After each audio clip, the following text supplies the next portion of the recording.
Hi friend, नमस्ते। कैसे आप सब लोग? आशा करती हूँ ठीक ही होंगे। तो छठ आने वाला है, आप लोग के बीच बहुत ही प्यारा गीत लेके आए, छठ माता का गीत। और वीडियो पसंद है लाइक कमेंट जरूर करें। चलिए शुरू करते हैं।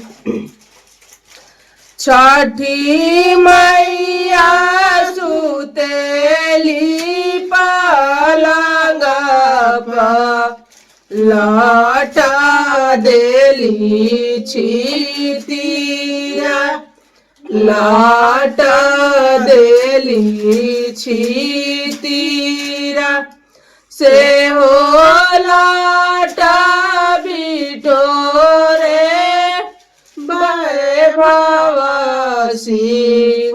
छठी मैया होई ना सहाय, छठी मैया होई ना सहाय।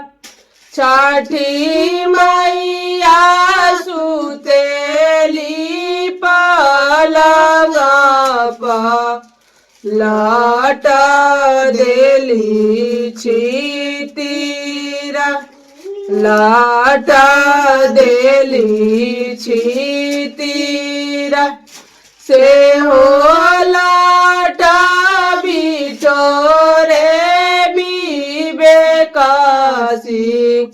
छठी मैया होई ना सहाय, छठी मैया होई ना सहाय।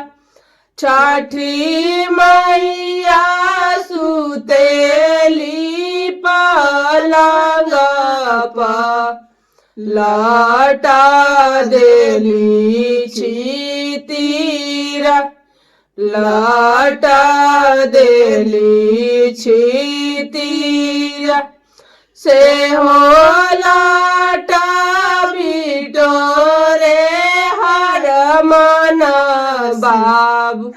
छठी मैया होई ना सहाय, छठी मैया होई ना सहाय।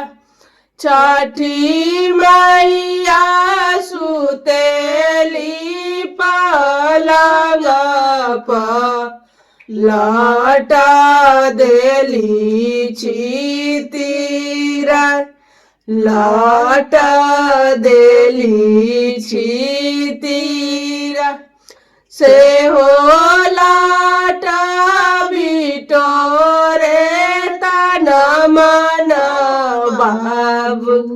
छठी मैया होई ना सहाय, छठी मैया होई ना सहाय।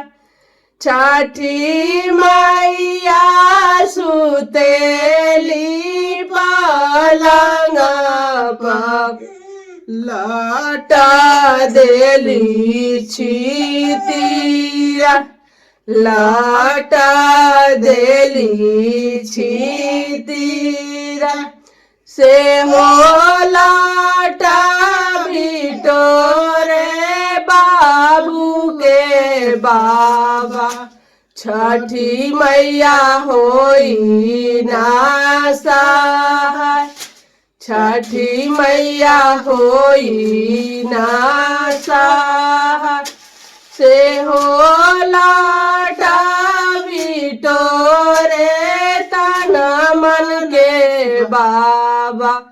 छठी मैया होई ना सहाय, छठी मैया होई ना सहाय।